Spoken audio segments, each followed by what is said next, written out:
JMC उपवास yes fasting के बारे में आज हम खुदा से सीखेंगे। खुदा ही सिखाने वाला है और सीखने वाले हम लोग कलीसिया के लोग हैं, बिलीवर।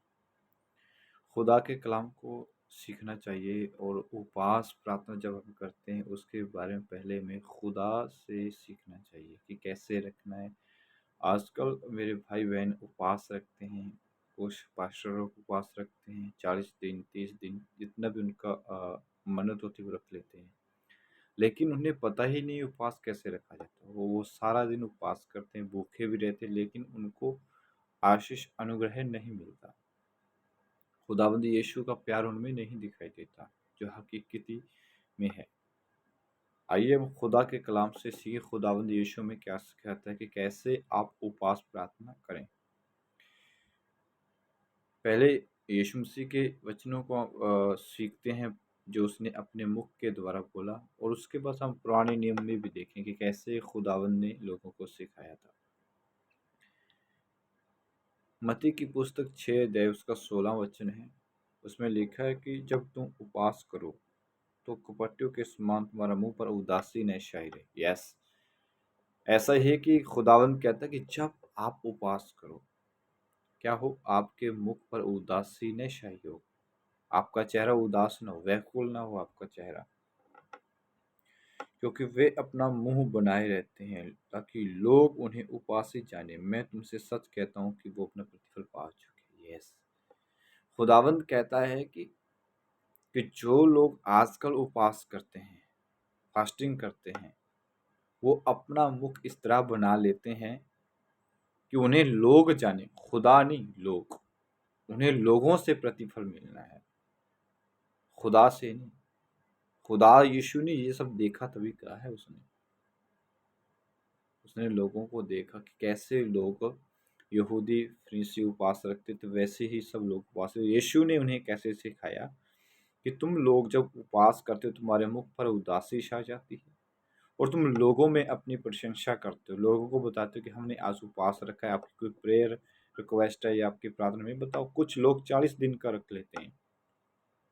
वो फिर लोगों को कॉल करते हैं, भाई अपनी कलीसिया को, कि आपकी कोई प्रेयर रिक्वेस्ट है, हमने आज उपवास रखा है, हम उपवास रखने जा रहे हैं, क्या आप हमारे साथ उपवास रखें। लेकिन खुदा क्या कहता है, हम लोगों को इनवाइट करते हैं उपवास रखने में, लोगों को बोलते हैं कि मैं उपवास कर रहा हूँ, आपकी प्रार्थना है बताओ, मैं ये कर रहा हूँ, मैं फलाना कर रहा हूँ। लेकिन यीशु क्या हमें ऐसा करने को कहता है? जो हमारा खुदा है, जो आदि अल्फा और ओमेगा है, उसने तो ऐसा नहीं कहा। हम फिर लोगों को दिखाते हैं उदासी। इसे बोलूंगा मैं नाटकबाजी, नाटक करना, हम नाटक करते हैं। इसका आगे वचन लिखा कि वे अपना प्रतिफल पाए, परंतु जब तू उपवास करे तो तेरे मुंह पर क्या होना चाहिए? उदासी नहीं होनी चाहिए। लेकिन हमारे मुंह पर तो उदासी है। खुदा तो ऐसे नहीं कहता कि आप ऐसे उपवास करो।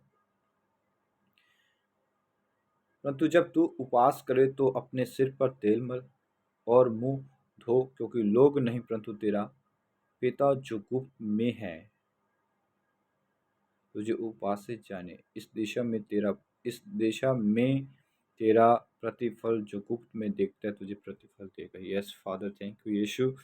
लिखा है जब आप उपवास करो तो क्या करो? अपना मुख धो, ताकि लोग आपको बिल्कुल न जाने कि आपने उपवास किया है। आपने उपवास किया है, लोग नहीं जाने, परमेश्वर जाने, यीशु जाने कि आपने आज रोजा किया हुआ है। आप नहा सकते हैं, आप नहा सकते हैं, आप अपना मुख धो सकते हैं, तेल लगा सकते हैं सिर पर। लेकिन करना क्या है? लोगों को नहीं बताना, किसी को भी नहीं बताना यार। खुदाबंद यीशु कहता है कि तेरा परमेश्वर, तेरा खुदा, तेरा मालिक जो गुप्त में है, जो गुप्त में है, जो तेरे संग है, जो तुझे सुनाई देगी उसकी आवाज, अगर तू उसकी मर्जी से उपवास करे तो। आजकल लोग बहुत से उपवास रखते हैं, भूखे रहते हैं, फिर कहते हैं खुदा ने हमें चंगाई नहीं दी, खुदा ने हमें बरकत नहीं, खुदा ने हमें कुछ नहीं दिया। फिर कहते हैं हमने इतने दिन उपवास रखा।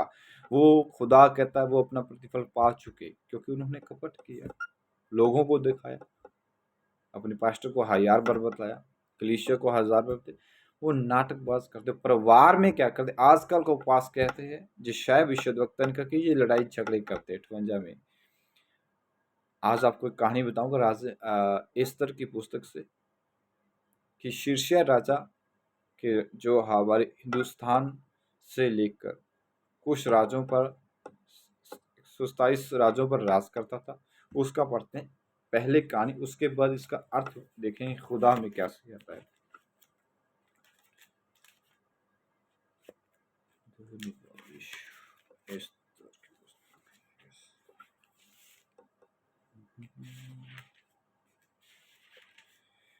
शीर्षय, यस। एक राजा था, पुराने नियम में खुदावंद बताते हैं, ये सत्य बात है, जो यहूदियों पर घटना घटी तो वो कैसे उपवास रखते हैं। शीर्षय नामक राजा के दिनों में यह बात हुई। ये सच्ची घटना है, ये कोई ऐतिहासिक बनाई बुनी हुई घटना नहीं, लेकिन ये सच्ची है और हर बात के मानने के योग्य है।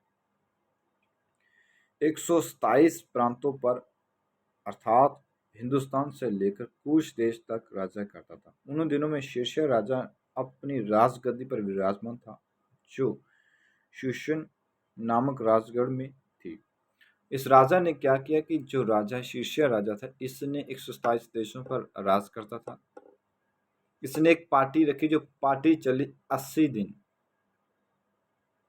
प्रोग्राम जो उसने बनाए वो चली अपने लोगों को दिखाने के लिए, मेरे राज्य में क्या है, बहुत कुछ है, बहुत सुंदर मेरा राजा, मेरे राज्य में बहुत क्रूरता है, बहुत कुछ ने राजा जैसे ही दिखाते हैं, जैसे हम किसी देश को जाते हैं तो वो हमें दिखाते, ऐसे ही राजा ने दिखाया अपने नीचे के राज्यों को।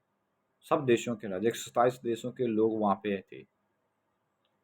लिखा है 7 दिन भोज चला था, जो बिग पार्टी थी, जो अच्छा प्रोग्राम था, वो 7 दिन चला। जो राजा की रानी वस्ती थी ना, वो बहुत सुंदर थी, रूपवान थी, लेकिन समझदार भी थी। समझदार क्यों थी वो आगे देखेंगे। कि उसने पार्टी के राजा नशे में चूर हो गया, शराब पी, शराब में चूर होकर घमंड आया। पता है सबको कि जब शराब इंसान पी ले तो उसके अंदर मैं आ जाती, घमंड आ जाता कि मैं ही शेर और कोई शेर नहीं है, ऐसे उसके अंदर आ गया। रानी ने उसने अपने नौकर को भेजा कि जाओ रानी को बोलो कि राजमुकुट पहनकर मेरे सामने आए, पर उसने आने से मना कर दिया। राजा शराब में पूरा धुत था, पूरा ठुसा हुआ था शराब में, दारू में बोल देते हैं इसे। और उसने किया क्या, उसको जब देखा कि इतने लोगों के बीच में उसकी बेइज्जती हुई, उसको शर्म आई, उसने बोला लोगों से इसके साथ क्या किया जाए। उसने इसको रानी पद से हटाया। ये ऐसा नहीं होना चाहिए, क्योंकि रानी राजा की बात नहीं मानेगी तो लोग हमारा भी, हमारी जो बीबियां हैं, जो हमारी पत्नी, वो हमारा भी आदर नहीं की। कि रानी ने अगर राजा का भय नहीं माना तो हम तुम्हारा क्यों माने, वो हम पर हुकूमत करेंगे।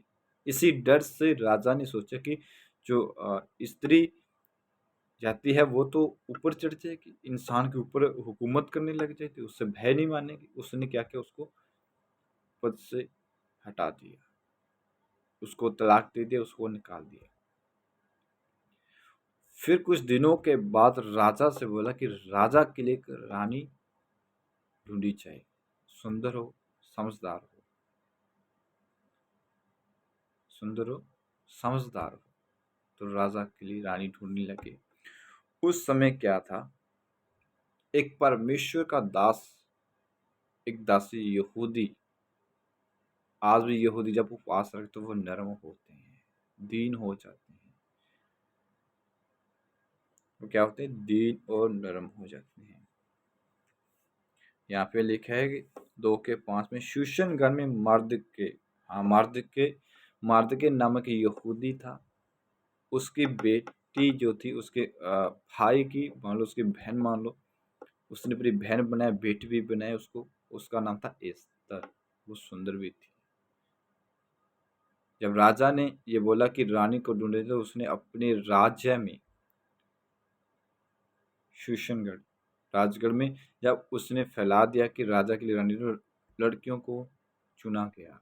उस समय उस एस्तर को भी चुना गया, जो मर्दके की बेटी थी, बहन भी थी। उसके साथ इतना उसका अच्छे तरीके से पालन पोषण किया कि बेटी का भी रिश्ता भी था और भाई का रिश्ता भी था, मर्द के साथ चाचा का रिश्ता भी था, बाइबल बताती है। तो खुदावंद का कलाम कहता है कि उसको बताया कि तुझे मैं भेजता हूँ राजा के साथ, पर अपनी जाति मत बताना कि हम यहूदी, नहीं तो हमें मार देंगे। उस समय देवताओं के जो उस समय आपको पता कि बाल देवता बहुत लोग पूजते उस समय, ऐसा ही राजा के समय ये राजा भी ऐसे ही मूर्ति पूजक था। तो ऐसा हुआ कि उसको चुना गया इस तरह को 6 महीने तक, 6 मंथ तक लेडीज को जो राजा के लिए चुनी गई, उसका अलग से एक रूम, अच्छी सहेलियां, सब कुछ चेंज करके उसको रानी के योग्य बनाया जाता, तैयारी की जाती। तो 12 महीने के बाद वो जाती थी जिसे राजा चुनता था। 12 महीने तक एक राजा से मिलने के लिए इतना इंतजार। ऐसे हम भी खुदाबंद के इंतजार में बैठे हुए हैं, यीशु के, वो आएगा, हमें भी इंतजार है ऐसे वो राजा के मिलने के लिए। आज कलीसिया भी तैयार हो जाए यीशु से मिलने के लिए, वो राजा से इस तरह मिलने के लिए। 12 महीने, 1 साल के बाद लिखा है कि राजा को इस तरह रूपवान लगी, उससे प्रसन्न हुआ, उसे अच्छी लगी, उसने उसको रानी बना दी, पर उसने अपनी जात कौम मत बताई। तो यहाँ पे सवाल थी, वो तो रानी बनी, चाचा का क्या हुआ, जो भाई का क्या हुआ, जो पिता के समान, उसका क्या हुआ? कलाम बताता है कि वो उस भवन के आगे, राजमहल के आगे बैठ जाता था, लेकिन वो देखता था कि मेरी बेटी का क्या हाल हो रहा है राजा के सामने, कैसी है, अच्छी है।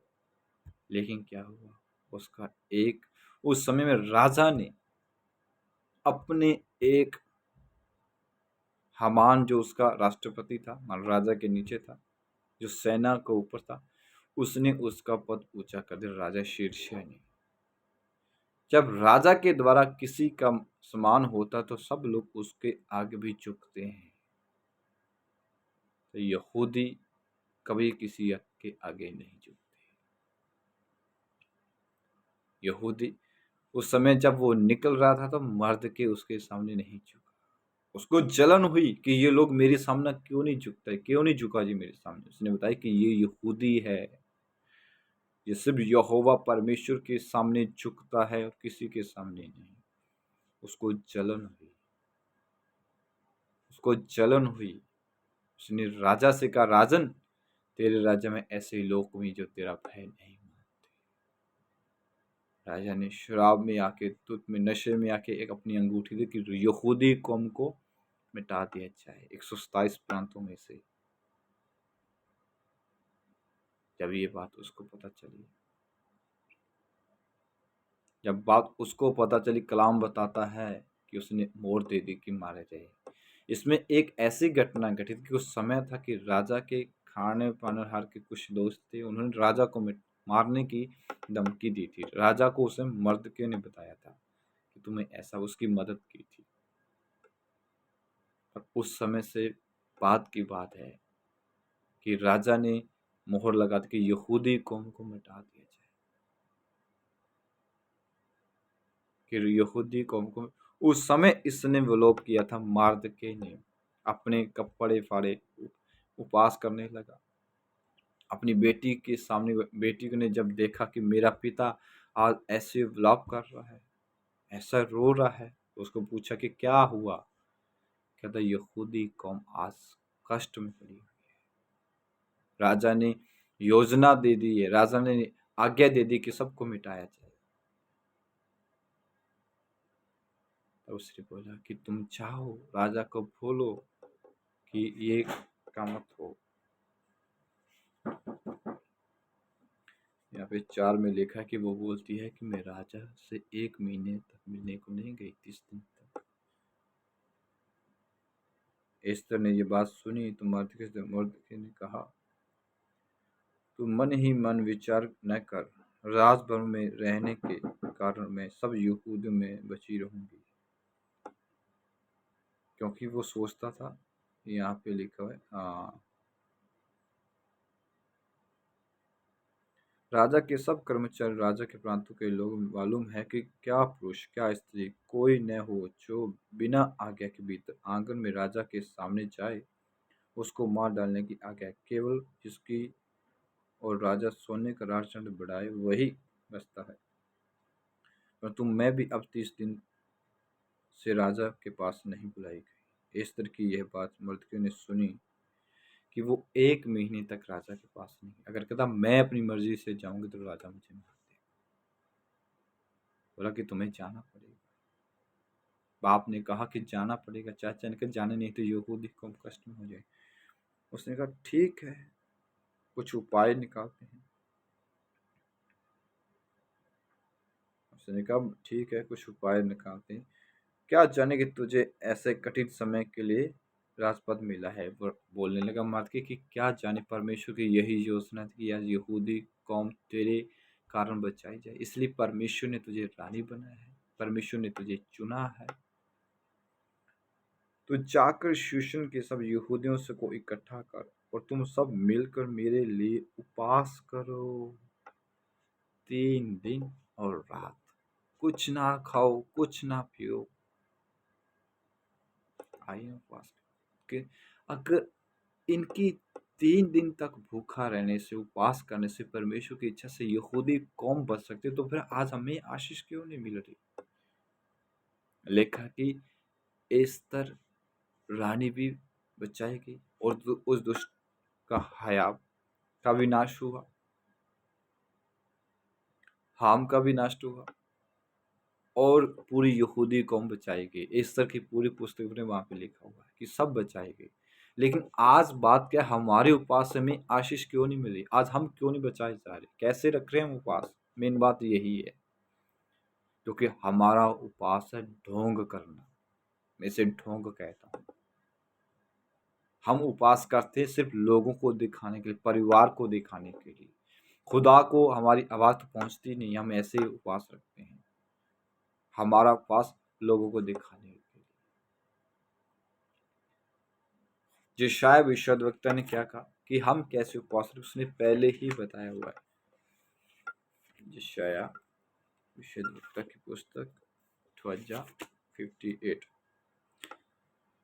हालेलुया। जिस उपवास से मैं प्रसन्न होता हूँ, जिस उपवास से मैं प्रसन्न हूँ वह इस प्रकार स्वयं मनुष्य, अर्थात जिस उपवास से मैं प्रसन्न होता हूँ, अर्थात जिसमें मनुष्य स्वयं को दीन करे। क्या तुम इस प्रकार करते हो? क्या तुम सिर को छाऊ के समान झुकाते हो, अपने नीचे टाट बिछाते हो, राख फैलाना तुम्हारा उपवास करो, यहोवा को प्रसन्न करने का दिन कहते हो।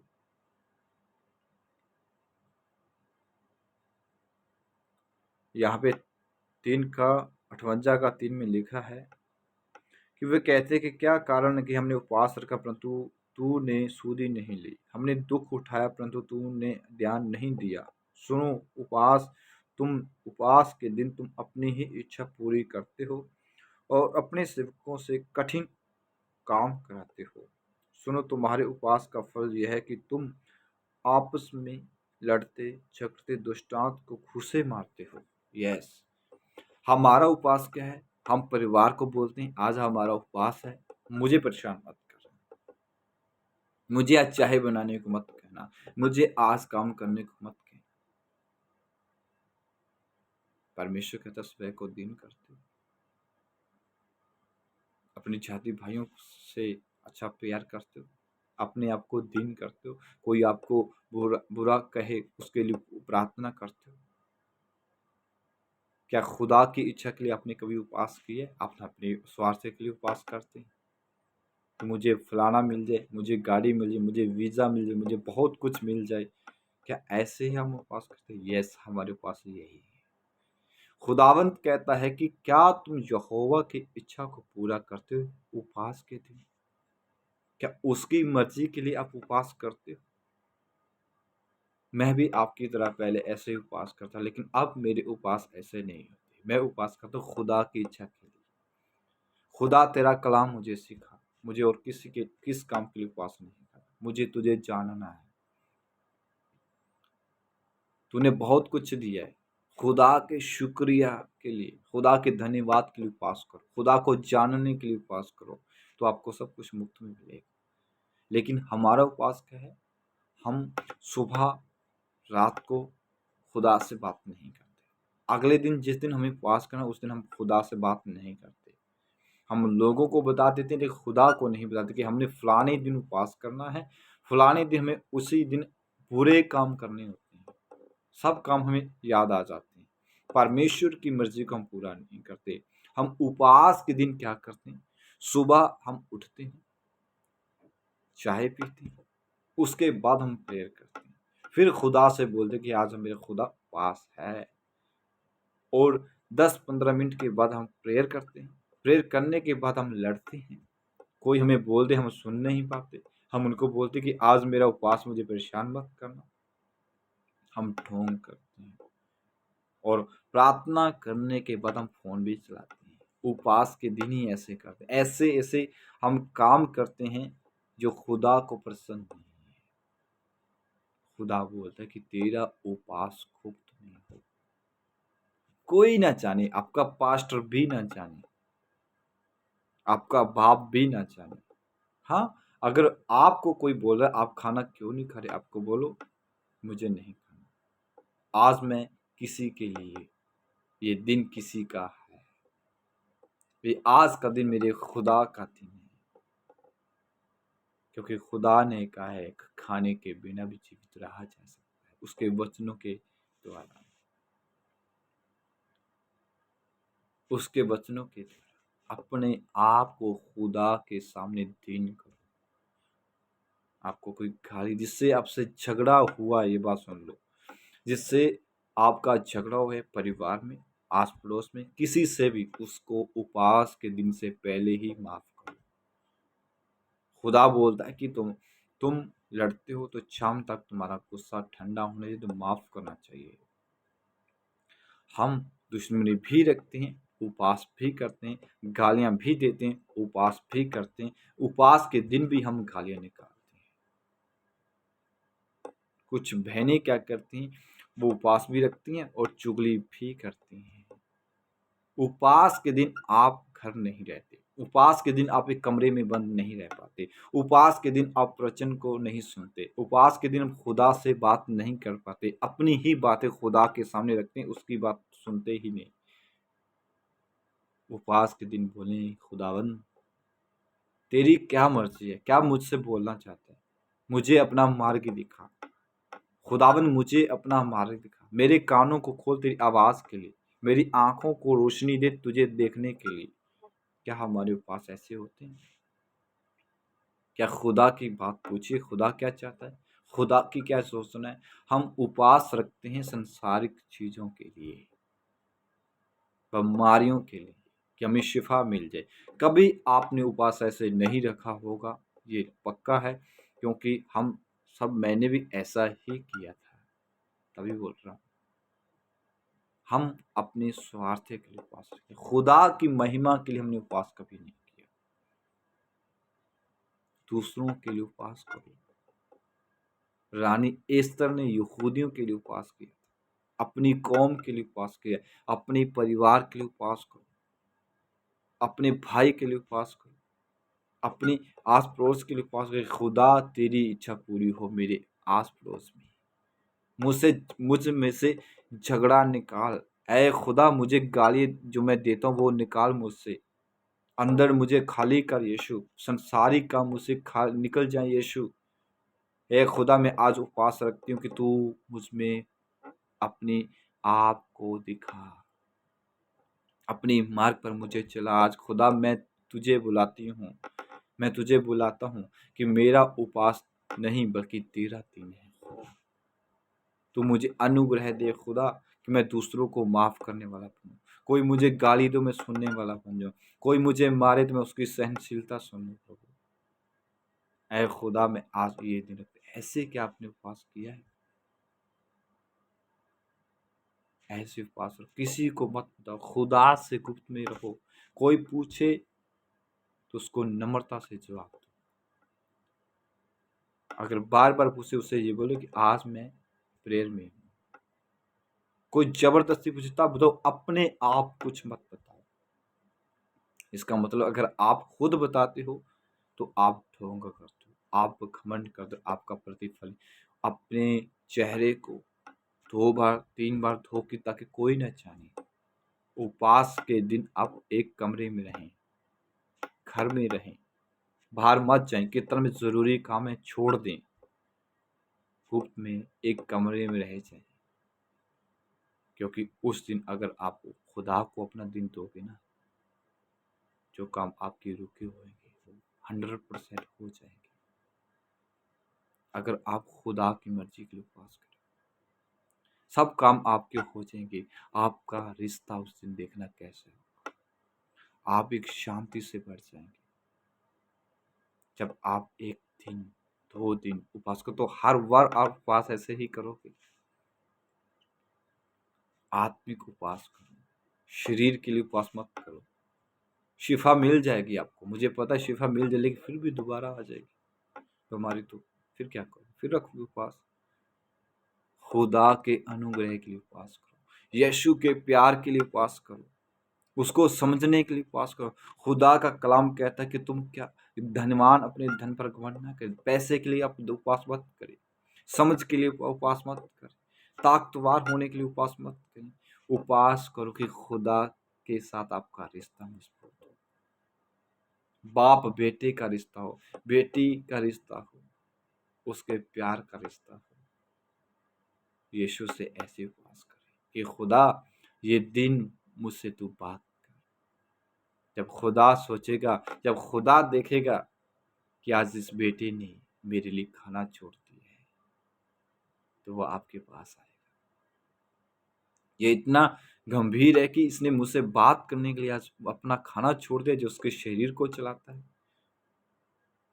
तो खुदा आपके पास आएगा। आप अब शारीरिक उपवास रखते हो तो खुदा कहता है ये अपने लिए रखता है, तो आपके साथ दूत भी नहीं आएगी। और खुदा के दिन अब भजन संहिता को ज्यादा पढ़ें, उसमें कुछ प्रेयर हैं। जो कमेंट करेगा उसको बताया जाएगा कि कैसे उपवास करना है और कौन सी प्रेयर करनी है।